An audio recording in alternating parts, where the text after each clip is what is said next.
morning to all of you. Welcome to Success Zone, changing the way of learning. The platform you will get your success to the winner. तो I hope आप लोग बहुत अच्छे होंगे, पढ़ाई बहुत अच्छे से आप लोग कर रहे होंगे और हम लोग का लेक्चर 11 तक कंप्लीट हो चुका था। आपका जो आज का लेक्चर है लेक्चर 12 है। तो सबको एक बार तहे दिल से जय हिंद, जय भारत, वंदे मातरम। तो फ्रेंड्स कैसे हैं आप लोग, कमेंट करके बताइए कि आप लोग कैसे हैं। तो चलिए देखिए, हम लोग का जो प्रीवियस क्लास था वो मेरा सेफ फैक्टर का हुआ था। हमने सेफ फैक्टर के बारे में कुछ पढ़ा था, जिसमें coefficient of uniformity, coefficient of curvature के बारे में हमने आपको चर्चा किया था। आपको उसमें फिर हमने बताया वेल ग्रेडेड सॉइल के बारे में, मतलब जो कंक्लूजन था मेरा पीएचडी का पार्टिकल साइज डिस्ट्रीब्यूशन का, उसके बारे में हमने बताया था कि उसमें well graded soil, poorly graded soil, uniformly graded soil and gap graded soil के बारे में हमने चर्चा किया। आज जो हमारा टॉपिक है वो है कंसिस्टेंसी ऑफ सॉइल। यहाँ से मेरा एक नया टॉपिक शुरू होता है इंडेक्स प्रॉपर्टीज ऑफ सॉइल के, और ये आपका जो होगा एक्टिविटी तक चलेगा, लास्ट तक चलेगा, मतलब इंडेक्स प्रॉपर्टी के लास्ट टॉपिक तक आपका चलेगा। वहीं पे आपका इंडेक्स प्रॉपर्टी एंड हो जाएगा। तो ये this is very important part of the index property of soil. तो हम लोग पढ़ेंगे कंसिस्टेंसी ऑफ सॉइल। कंसिस्टेंसी होता क्या है, ये किस टाइप ऑफ सॉइल के लिए इंपॉर्टेंट है, और इससे क्वेश्चन क्या बनता है, और ये कैसे मेरा अटरबर्ग कंसिस्टेंसी का कॉन्सेप्ट है। तो देखिए, कंसिस्टेंसी का मतलब होता है ताकत, मतलब एस। कोई भी आप सॉइल को कितना आसानी से डिफॉर्म कर सकते हैं, दैट इज कॉल्ड कंसिस्टेंसी। तो हमारा कंसिस्टेंसी का देखिए सिंपली, अब हम लोग इस ग्राफ को समझते हैं और उसके बाद हम लोग इसका केस समझेंगे। तो कंसिस्टेंसी ऑफ सॉइल, कंसिस्टेंसी का मतलब होता है ताकत, मतलब स्ट्रेंथ। ओके, कंसिस्टेंसी का मतलब एस हो गया आसानी से, कोई भी सॉइल को आप कितना आसानी से आप उसको डिफॉर्म कर सकते हैं। या आपको हो सकता है कि वो सॉइल आपका सॉफ्ट है, हार्ड है, या स्टिफ सॉइल है, किसी भी टाइप का सॉइल हो सकता है। तो कंसिस्टेंसी ऑफ सॉइल किस टाइप के सॉइल के लिए इंपॉर्टेंट है, तो आप लोग याद रखिएगा, for use only fine grain soil. ये सिर्फ फाइन ग्रेन सॉइल के लिए यूज होता है, not use for coarse grain soil. आप लोग लिख लेंगे, not use for coarse grain soil. मतलब सीजीएस के लिए आपको ये क्या है, इंपॉर्टेंट नहीं है। इसको आप अंडरलाइन कर लेंगे, क्योंकि देखिए सीजीएस में जो होता है आपका कोर्स ग्रेन सॉइल में जो आ जाता है वो आ जाता है आपका सैंड और ग्रेवल। और आपको फाइन ग्रेन सॉइल की बात करेंगे तो आप बोल सकते हैं कि कंसिस्टेंसी हमारा सिर्फ क्ले सॉइल के लिए होता है, या आप कह सकते हैं कि क्ले और सिल्ट दोनों के लिए होता है, क्योंकि silt is the also part of fine grain soil. तो कंसिस्टेंसी आपका हो गया फाइन ग्रेन सॉइल और कोर्स, फाइन ग्रेन सॉइल में क्ले और सिल्ट के लिए। तो देखिए नेक्स्ट आपका जैसे क्या है, ये आपको विथ डायग्राम में आपको समझाऊंगा और बताता हूँ इसका रिप्रेजेंटेशन क्या है। तो ये मान लीजिए कि ये आपका वाटर कंटेंट और वॉल्यूम का एक ग्राफ बनता है। वाटर कंटेंट एक वॉल्यूम का ग्राफ बनता है। जैसे ये सॉइल का कॉन्सेप्ट में बताया गया, मैं आपको एक एग्जांपल के कॉन्सेप्ट पे बताता हूं कि आप मान लो कि आपके घर में रोटी बनाना है। मैं दो कॉन्सेप्ट लूंगा। पहला कॉन्सेप्ट लेता हूं घर का। मान लो कि आपको घर में रोटी बनाना है, तो आप क्या करेंगे भाई? बैचलर हो तो रोटी तो आप तो बनाते ही होंगे, इंजीनियरिंग का स्टूडेंट हो तो बैचलर तो खाना बनाते ही हैं, उनको अच्छे से आता है, मैं समझ सकता हूं। तो सबसे पहले आप क्या लोगे? आटा लोगे।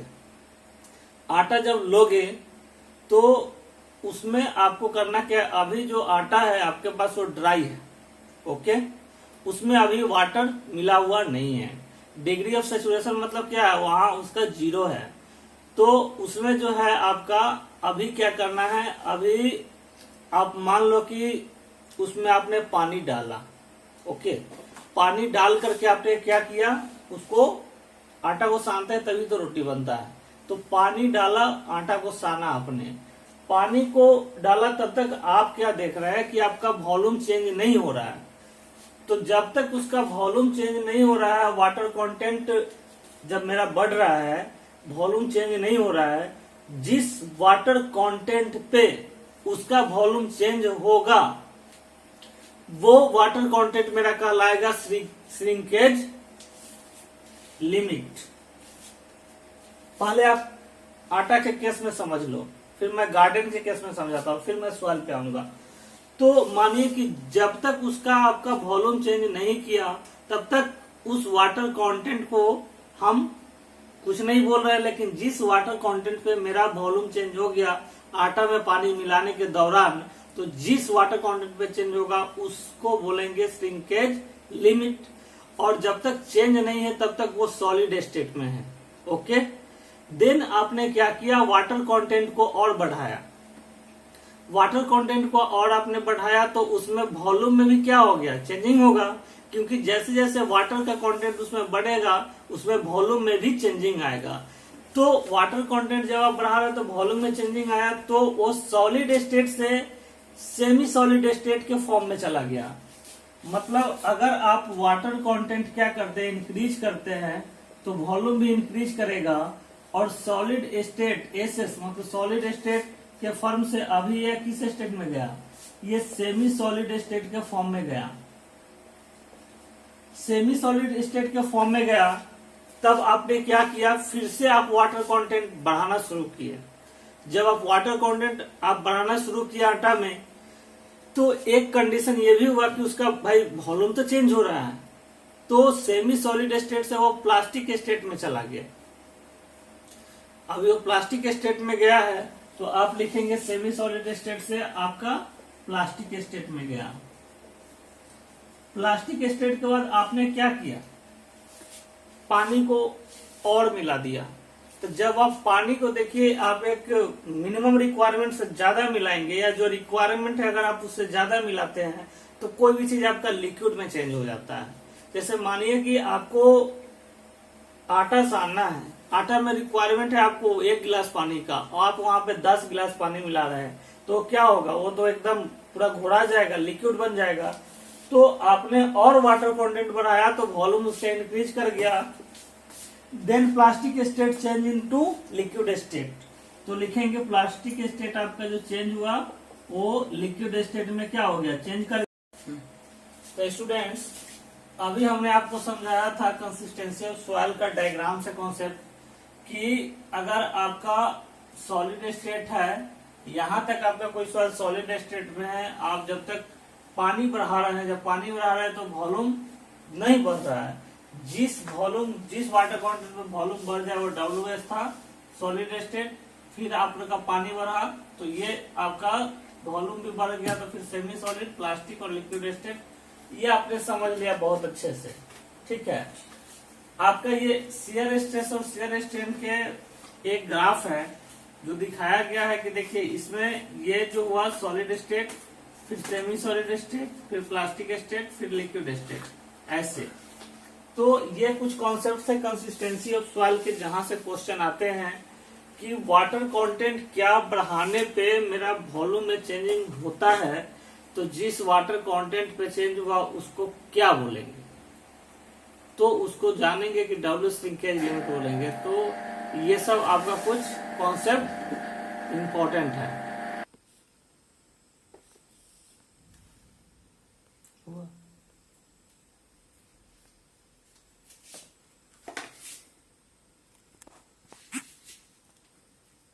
देन आपका कंसिस्टेंसी ऑफ सॉइल कंप्लीट हो गया।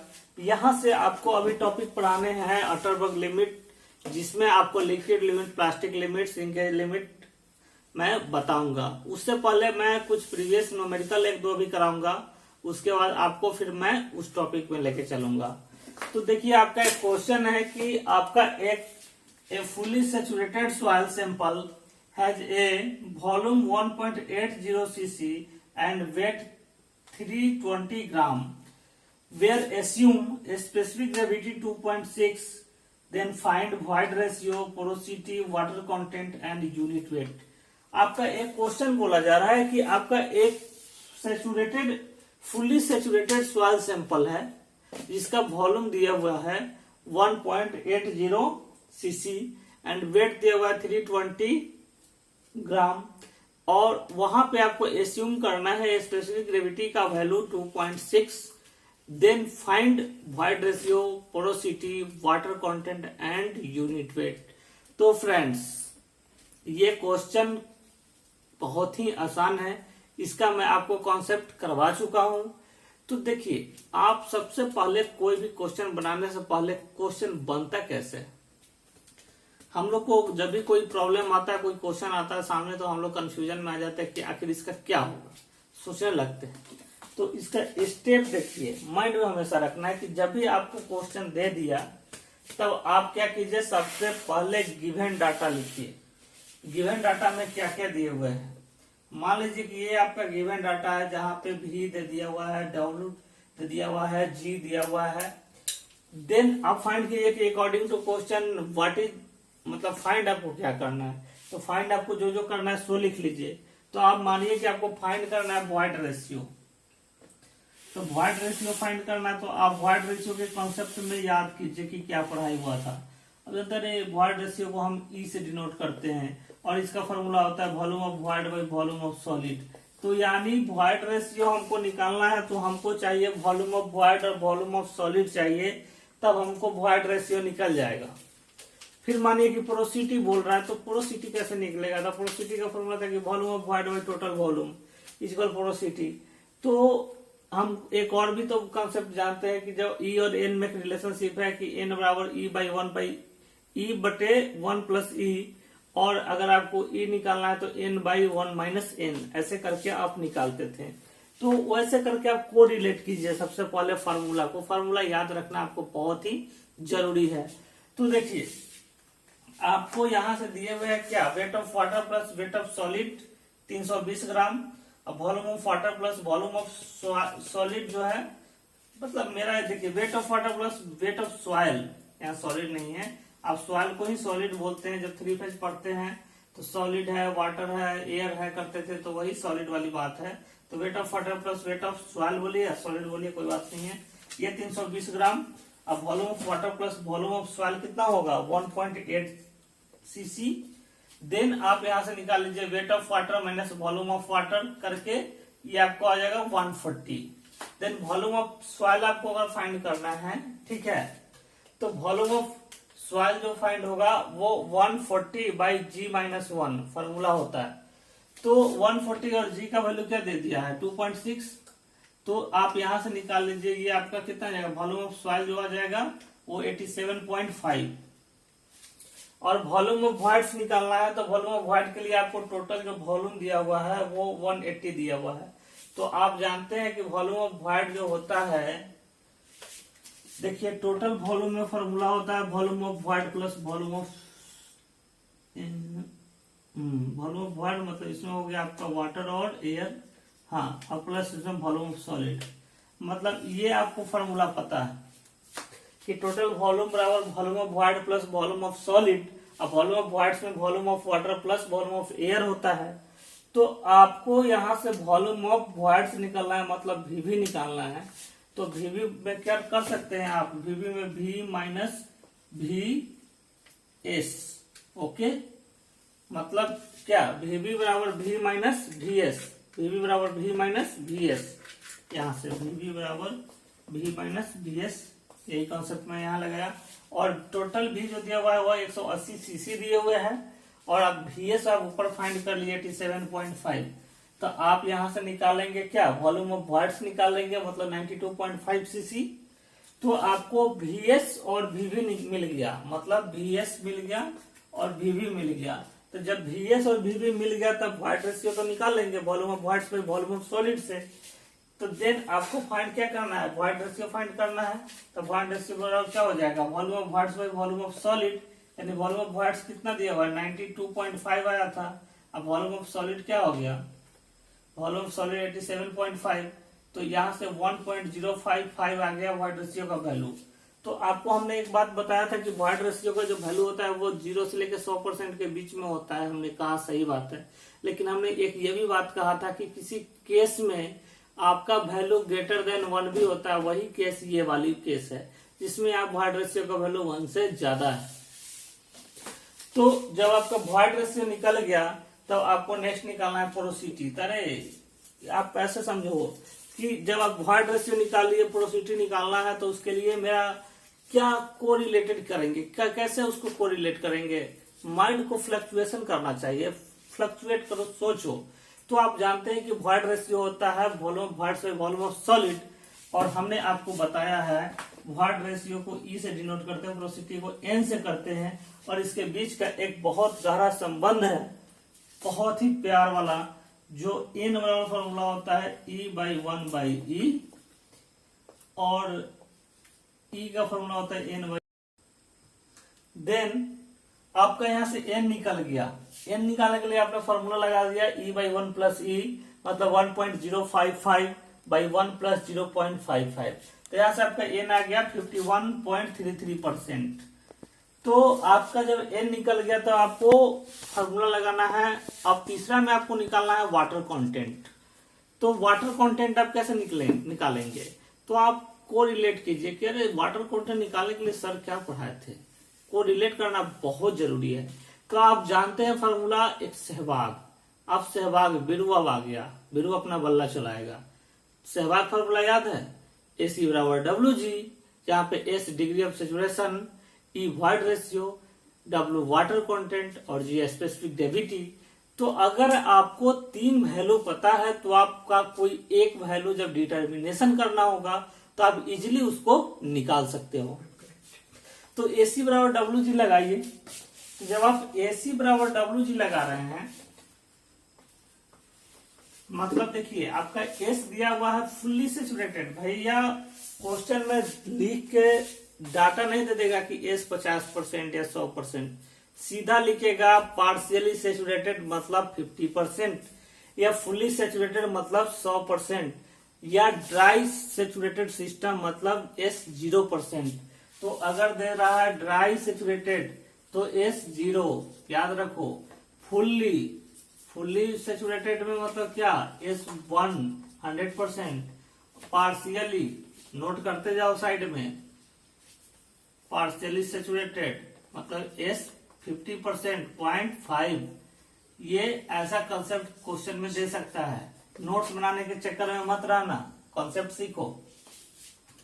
तो AC बराबर WG लगाइए। S आपको यहाँ पे फुल्ली सेचुरेटेड है मतलब 1 है, S आपका 1 है, वॉइड रेशियो 1.055 पता है, W नहीं पता है, G पता है 2.6। आप यहाँ से W निकाल दो, W निकालोगे तो आपका वैल्यू हो जाएगा 40.57%। तो आपका वाटर कंटेंट यहाँ पे पता है, ये 40.57% वाटर कंटेंट आया। देन आपका चौथा फॉर्मूला है, चौथा चीज डिटर्मिनेशन करना है unit weight, total unit weight क्या होता है। तो आप जानते हैं टोटल यूनिट वेट को ही बल्क यूनिट वेट कहते हैं। तो इसमें कैसे फाइंड करेंगे, तो देखिए आप यूनिट वेट का, मैं साथ साथ एक क्वेश्चन से बहुत सारा क्वेश्चन का रिवीजन भी करवा दूंगा, फॉर्मूला भी याद करवा दूंगा, और आपको प्रैक्टिस भी हो जाएगी। तो आप अब इस सहवाग को नहीं भूल सकते हैं, पोरोसिटी को नहीं भूल सकते, वॉइड रेशियो को वैल्यू को नहीं भूल सकते हैं, फॉर्मूला जो हमने कोरिलेट करके करवाया। अब आपको हम यूनिट वेट का खेल खिलाते हैं। यूनिट वेट में क्या होता है, यूनिट वेट में आपने पढ़ा था total unit weight, saturated unit weight, dry unit weight, submerge unit weight, ये 4 आपने पढ़ा था। मतलब एक घर में राजा दशरथ के 4 पुत्र थे, उसी पे समझिए। पहला हो गया बल्क यूनिट वेट, या इसको हम बोलते हैं टोटल यूनिट वेट। आप फॉर्मूला पढ़े थे G plus AC by 1 plus E into gamma W, हमने इसको डिराइव भी करवाया था। तो मतलब क्या हो गया कि G स्पेसिफिक ग्रेविटी, S हो गया degree of situation, E void ratio, gamma W unit weight, E void ratio. तो यहाँ पे आपको निकालना यूनिट वेट। लेकिन अगर सेचुरेटेड की बात करता मतलब S का वैल्यू क्या 1, तो जब एस का वैल्यू 1 हो जाएगा तो सेचुरेटेड में फॉर्मूला क्या हो जाता था, एस बराबर G plus E by 1 plus E into gamma W. ये मेरा सेचुरेटेड का फॉर्मूला हो जाता। वो बता दूंगा, पहले ये देख लो। तो ये फॉर्मूला होता है यूनिट वेट का, पूरा बल्क यूनिट वेट या टोटल यूनिट वेट का। तो यहाँ पे आपको गामा बल्क और क्या, जी का वैल्यू 2.6 प्लस 1, एस का वैल्यू 100% है मतलब 1 है, इंटू 1.055 बाई 1 प्लस 0.55 इंटू 1, और ए गामा डब्ल्यू का वैल्यू क्या 9.81 या 1000। तो गामा बल्क मतलब गामा भी क्या हो गया 1.7785 किलो न्यूटन पर मीटर क्यूब। तो ये आपका आ गया गामा बल्क। अगर इसी में आपको बोलता कि गामा बल्क के साथ आप निकालो, देखो भाई यहां देखो सैचुरेटेड यूनिट वेट निकालो, तो गामा सेट आप निकालते हैं। गामा सेट के लिए G plus E by 1 plus E into gamma W करते हैं। तो यहाँ से जी 2.6 प्लस ई क्या करते हैं 1.055 इन आया है, हाँ, by 1 plus E 1 plus 1.055 into 1। Gamma sat निकाल लीजिए, जितना होगा उतना रुपए गामा सेट। जब आपका गामा सेट निकल जाता तो चौथा केस आपसे पूछता गामा ड्राई निकालिए। गामा ड्राई निकालिए, तो गामा ड्राई का देखिए फार्मूला जो आपका हो जाएगा, ड्राई मतलब वहां पे एस का वैल्यू हो जाएगा 0। तो अगर G plus A C by 1 plus E into gamma W करते हैं, मतलब एस 0 मतलब ये टर्म पूरा 0, तो मतलब क्या G gamma W by 1 plus E, तो गामा डी क्या हो गया G gamma W by 1 plus E मतलब 2.6 इंटू 1 बाई 1 प्लस 1.055। यहां से जो वैल्यू आएगा वो आ जाएगा आपका गामा डी का। तो ये भी आपका गामा डी भी आपका क्लियर हो जाएगा। गामा डी क्लियर हो जाएगा, उसके बाद आपको बोलेगा सबमर्ज यूनिट वेट। तो सबमर्ज यूनिट वेट को आप किससे डिनोट करते हैं, गामा डैश से। और सबमर्ज यूनिट वेट का फॉर्मूला जानते हैं, gamma sat minus gamma W. ये फॉर्मूला होता है सबमर्ज यूनिट वेट का। सबमर्ज यूनिट वेट मतलब गामा सेट क्या, यहाँ जो वैल्यू आएगा, मान लो कि यहाँ वैल्यू आ गया 1.25, मान लो एग्जाम्पल 1.25, और माइनस गामा डब्ल्यू क्या 1, तो ये जो वैल्यू आएगा ये आ जाएगा आपका गामा डैश का। तो ये चारों केस अगर पूछता तो मेरा चारों केस ऐसे निकलेगा। ओके, तो ये आपके कॉन्सेप्ट थे।